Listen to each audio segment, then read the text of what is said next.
Bom dia, pessoal. Vamos para mais uma aula de história. Na aula de hoje, nós vamos abordar o tema Independência da Bahia, que comemoramos ontem, no dia 2 de julho. Então, a independência da Bahia está diretamente relacionada à independência do Brasil. E por conta da pandemia, as comemorações da independência da Bahia em Caeté, em Salvador e em outras cidades do interior da Bahia não foram realizadas como todos os anos são, com desfiles, patrióticos. Porém, elas não deixam de ter o seu significado e a sua importância. Por isso, nós vamos retomar aqui um pouquinho. Então, para falar da independência da Bahia, a gente tem que relembrar um pouquinho lá do que vocês estudaram no 9º ano em relação à independência do Brasil, A gente viu que as tropas napoleônicas estavam prestes a invadir Portugal e, com isso, a família real portuguesa, com muito medo e correria, fugiram às pressas de Portugal e vieram sem pompa nenhuma, com tempo difícil e tudo mais para o Brasil. Vieram através dos portugueses, com a ajuda dos ingleses. Logo que eles chegaram aqui, chegaram primeiro em Salvador e assim que chegou em Salvador, Dom João VI assinou um decreto, que abriu os portos brasileiros às chamadas Nações Amigas, o que deu um pouquinho mais de liberdade para o Brasil, que antes não tinha liberdade nenhuma por conta do chamado Pacto Colonial.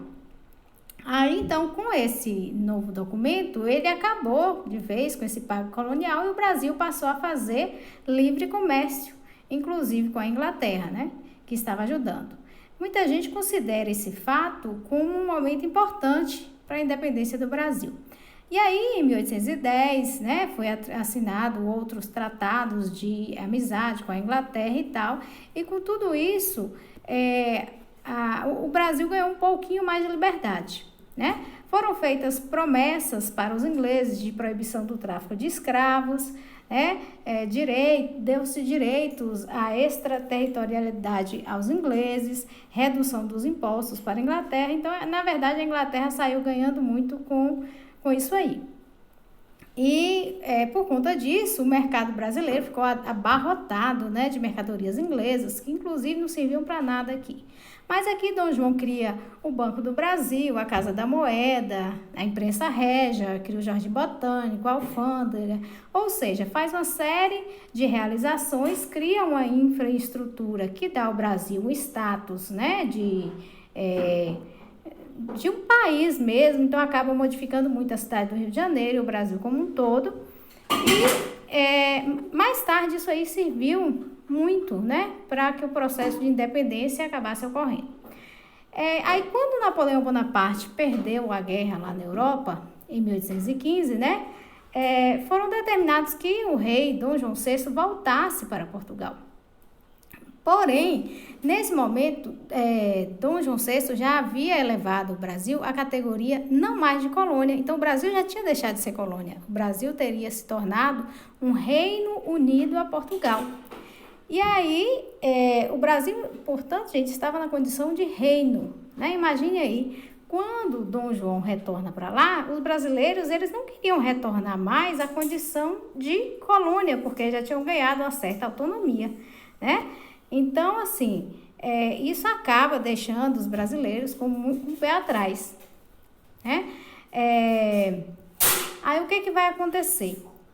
Então, essa resistência um pouco de Dom João VI voltar lá em Portugal, com a saída de Napoleão Bonaparte, a burguesia portuguesa, ela, junto com as classes altas portuguesas, faz a chamada Revolução do Porto. E esse movimento, ele começou em mais ou menos 1820, foi realizado, tanto pela burguesia, quanto os militares e quanto pelo povo português. Lá eles instituíram a chamada monarquia constitucional e era muito provável que se Dom João VI não voltasse, a sua família poderia perder o trono, Então, eles exigiram a volta imediata de Dom João VI, até porque a volta de Dom João VI a Portugal significaria que o Brasil também voltaria a ser colônia, já que o Brasil era de certa forma, estava sendo mais rico que Portugal, né? Então, eles pretendiam, o que que os portugueses pretendiam? Eles pretendiam recolonizar o Brasil. Então, nesse sentido aí, né, eles queriam a liberdade para Portugal, mas a volta que o Brasil se tornasse uma colônia. Aí, então, gente, o que vai acontecer? Em 1821, a corte portuguesa retorna para Portugal e Dom João VI deixa aqui o seu filho Dom Pedro I. Então, a intenção era que ele conduzisse, né, mesmo o processo de independência. O objetivo era, inclusive, compartilhado pelas oligarquias brasileiras, né? Muito rapidamente, os fatos levaram a isso. E em janeiro de 1822, né, como vocês já sabem, ocorreu o chamado Dia do Fico. Aí, quando Dom Pedro rompeu com as cortes portuguesas, né, de fato. Em junho, foi convocada uma nova constituinte, né, que era um grande passo jurídico e sinalizava que o Brasil dava adeus a Portugal. Então, isso deixa os portugueses muito revoltados, né? E aí, a gente vê que em 7 de setembro de 1822, Dom Pedro I proclama a independência. Aí, gente, então, o que vai acontecer? Então, ainda no ano de 1821, essas notícias da Revolução do Porto, lá em Portugal, trouxeram esperanças e autonomia para Salvador. Então, assim, a cidade de Salvador, ela já tinha lutado, né, na Conjuração Baiana pela sua independência, claro que não tinha conseguido, mas aí os grupos que eram favoráveis ao fim da colonização enxergava essa transformação liberal de Portugal um importante passo para que o Brasil também atingisse a sua independência. Então, algumas pessoas falam, né, da participação da independência da Bahia após a independência do Brasil, mas desde 1821, a Bahia já estava nesse processo aí de luta pela sua independência. Né? Então, só que os liberais lá em Portugal, eles, como eu já disse para vocês, eles queriam mudar Portugal, mas não queriam nenhuma mudança para o Brasil. Pelo contrário, eles queriam recolonizar o Brasil. Então, essa relação entre brasileiros e portugueses começou a ficar cada vez pior, né? Cada vez mais acirrada, e aí promoveu uma verdadeira divisão entre os grupos que estavam em Salvador, porque haviam aqueles grupos que defendiam que o Brasil deveria ficar sob domínio português e aqueles que queriam a liberdade, né? Então, antes da independência do Brasil, esses grupos que eram a favor ou contra essa questão da independência já estavam lá discutindo. Então, no dia 11 de fevereiro de 1822, uma nova junta do governo, né, que foi administrada pelo brigadeiro Luiz Madeira de Mello, deu início às disputas, já que ele se declarava a favor e fiel a Portugal. Então, tinha um grupo em Salvador que era contra os portugueses, que queriam a sua independência, né? Porém, havia esse novo governador da cidade, né, Madeira de Mello, ele se declarou fiel às tropas portuguesas, né? As tropas não, ao rei de Portugal. Então, o que aconteceu? Utilizando autoritariamente das tropas, né, ao seu dispor, ao que ele queria, Madeira de Mello resolveu dar uma espiada, né, inspecionar os soldados brasileiros, né, os soldados que estavam em Salvador, as suas infantarias. A maioria das pessoas que faziam parte do exército era de brasileiros. Aí, gente, essa atitude dele de inspecionar deu início aos primeiros conflitos, que se iniciaram em 19 de fevereiro de 1822, nas proximidades do Forte de São Pedro. Então, em pouco tempo, essas lutas, né, elas se alastraram por toda a cidade de Salvador e acabou se tornando, né, o palco da guerra mesmo. Nessa primeira onda de confrontos, as tropas portuguesas, né, de Madeira de Mello, não só enfrentaram, por exemplo, os militares nativos, né, de Salvador, bem como invadiram casas e atacaram civis.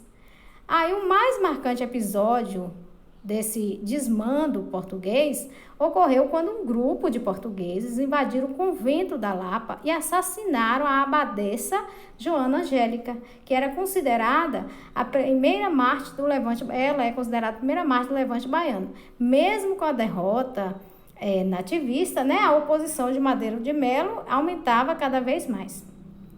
Aí o que vai acontecer? Durante as festividades da procissão de São José, no dia 21 de março de 1822, grupos nativistas atiraram pedras contra os representantes portugueses. Além disso, teve um jornal lá, né, chamado Constitucional, que pregava a oposição ao pacto colonial e defendia uma soberania política local. Em contrapartida a isso, né, as forças de Madeira de Melo, que chegavam a Salvador, foram instigando a debandada de parte dessa população.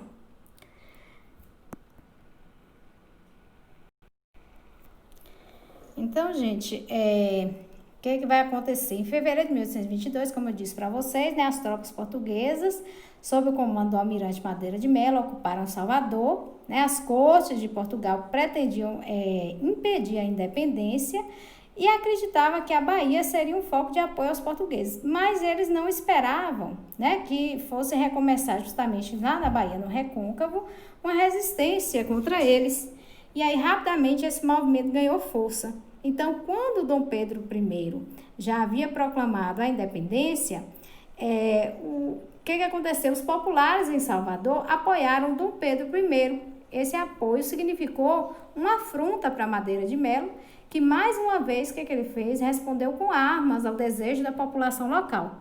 Então, os brasileiros, inconformados com a violência do governador, proclamaram a formação de uma junta conciliatória de defesa, instituída com o objetivo de lutar contra o poderio português. Os conflitos se iniciaram na cidade de Cachoeira, né, próximo a Salvador, acabou tomando outras cidades do Recôncavo Baiano e, inclusive, atingiram a capital, Salvador. O que vai acontecer?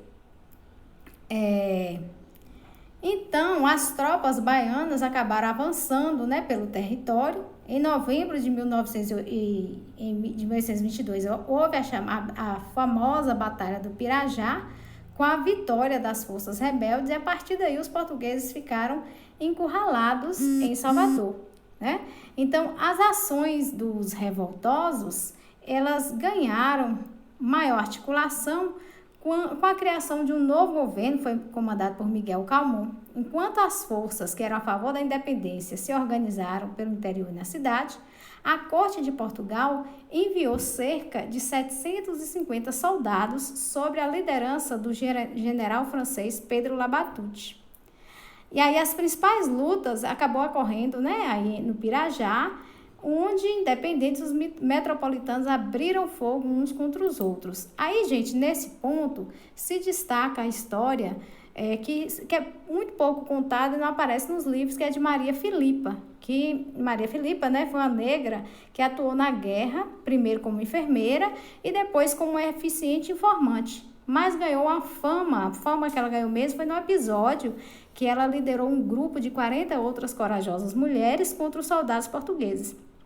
Segundo alguns historiadores, elas avistaram uma esquadra, né, de 42 embarcações portuguesas que estavam ancoradas nas imediações da ilha de Itaparica, que estavam aguardando a ordem de invadir Salvador. Porém, o que elas fizeram? Algumas delas, do grupo, se aproximaram dos vigias da esquadra de Araújo Mendes, né, e, dotadas de encantos, acabaram seduzindo os soldados. Certos de que teriam alguns momentos de prazer, eles levaram elas para um local mais distante e baixaram a guarda. Quando já estavam nus, foram surpreendidos com uma surra de galho de cansanção. Né? Logo após renderam os guardas, o grupo de mulheres, liderados por Maria Filipa, ateou fogo em todas as embarcações portuguesas, o que enfraqueceu consideravelmente as pretensões portuguesas de invadir Itaparica. Então, aí, o que vai acontecer? Né? Em 2 de julho de 1823, né, como a gente sabe, Madeira de Melo abandonou Salvador e depois de meses de penúria e fome, né, as forças rebeldes triunfalmente entraram na cidade e a independência da Bahia foi declarada. Então, assim, devido a essa eficaz resistência organizada pelos defensores da independência da Bahia e do apoio das tropas lideradas, né, pelo militar britânico contratado por Dom Pedro I, Thomas Cochrane, as tropas fiéis a Portugal acabaram sendo derrotadas, né, nesse dia aí, o famoso 2 de julho de 1823. É importante destacar o papel também, né, de uma outra guerreira, que foi Maria Quitéria, né, que ela queria muito participar da luta e, não, como homens não podiam participar da época, ela cortou o cabelo, né, se vestiu como homem, se apresentou como um soldado, acabou lutando, se destacando muito e depois, inclusive, foi homenageada pelo próprio imperador, né? Esse episódio, gente, ele marca, né, a luta pela independência do Brasil, né, da independência da Bahia, que ocorre em 2 de julho de 1823, acaba motivando a criação desse feriado, né, que nós comemoramos ontem, que se chama Independência da Bahia. Então, a luta pela independência da Bahia, ela teve um caráter monarquista e não pretendia a abolição da escravidão, diferente do que foi a Conjuração Baiana, né, que foi uma luta mais popular. Essa foi uma luta comandada pelas elites. É importante destacar também, gente, que enquanto, por exemplo, o grito do Ipiranga, do 7 de setembro de 1822, lá em São Paulo, foi somente de forma declarada, na Bahia, a conquista da independência foi uma conquista feita pelo povo, né? Que se destacam aí, por exemplo, nos desfiles de 2 de julho, se destaca a figura do caboclo, né? Essa figura se destaca porque foi o povão mesmo que participou, que pegou em armas e que foi lutar pela independência da Bahia. Certinho? Bons estudos para vocês.